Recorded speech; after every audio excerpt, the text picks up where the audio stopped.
যুদ্ধবিধ্বস্ত গাজায় বিমান থেকে খাদ্য সহায়তা ফেলছে বেশ কয়েকটি দেশ ও সংস্থা। সেই ত্রাণের একটি বাক্স মাথায় পড়ে ফিলিস্তিনি কিশোর নিহত হয়েছে।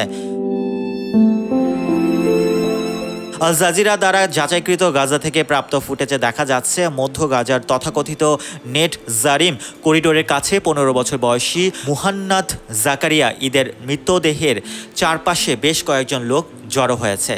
কিছু লোক ছেলেটিকে পুনরুজ্জীবিত করার চেষ্টা করছে, কিন্তু জাকেরিয়ার মুখ রক্তে ভেসে যাচ্ছিল। অন্য ফুটেজে দেখা যাচ্ছে ছেলেটির ভাই তাকে ঘটনাস্থল থেকে দূরে নিয়ে যাচ্ছে এবং তার বাবা নুসাইরাতের আল আওদা হাসপাতালে তার মৃতদেহ ধরে কাঁদছেন।